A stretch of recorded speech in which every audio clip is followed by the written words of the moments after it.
Hi, my name is Kelly XVR5. Es-tu plutôt pilule bleue ou plutôt pilule rouge? Get up! Et il repousse les limites de quelque chose qu'ils ne peuvent pas contrôler.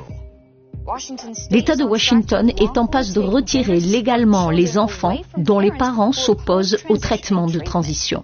C'est contraire à la Constitution. Le seul moment où un parent perd ses droits, c'est s'il y a une circonstance extrême. Il s'agit de rompre le lien entre le parent et l'enfant. Ce qu'ils font, c'est qu'ils divisent les familles pour prendre le contrôle des enfants. La plus grande défense contre le communisme est la famille nucléaire.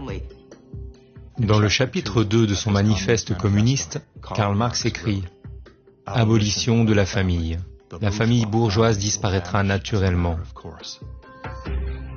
Nous sommes ici pour représenter des millions de Noirs américains qui ne sont pas d'accord avec le mouvement Black Lives Matter.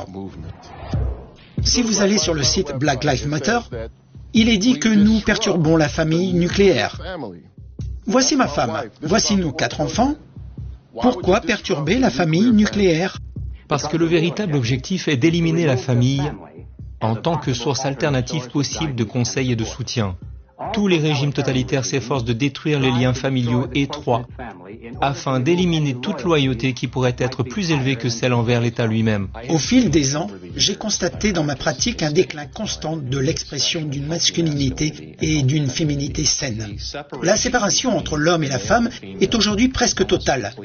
Et cela est dû, en particulier, aux attaques permanentes contre la masculinité et à la dégradation de la féminité. Et si notre structure familiale disparaît à la génération suivante, que nous reste-t-il?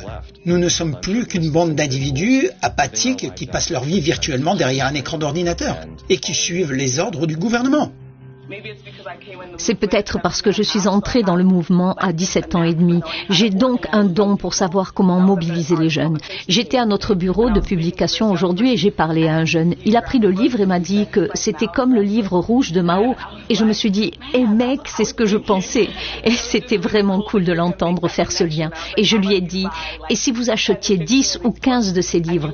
Vous avez tous un groupe d'organisation de la jeunesse où le sujet peut être abordé et vous pouvez vraiment vous impliquer.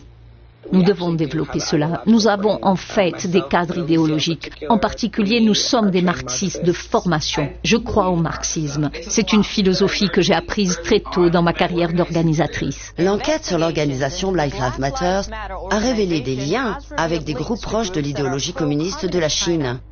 Alicia Garza, cofondatrice autoproclamée de Black Lives Matter, est marxiste et également propriétaire de Black Future Lab Project.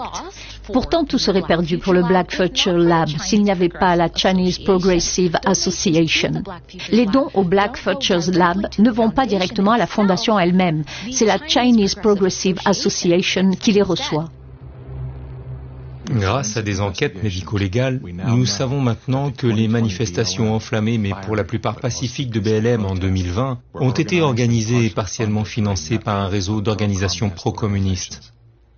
L'un de ces groupes est Liberation Road, basé aux États-Unis et fondé par une faction du Parti communiste vietnamien. Liberation Road est allié au mouvement néo-communiste et a des liens directs avec le Parti communiste chinois.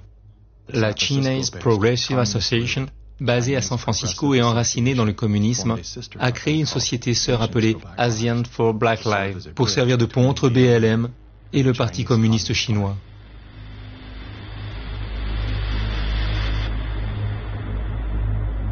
J'ai passé beaucoup de temps avec le président Xi.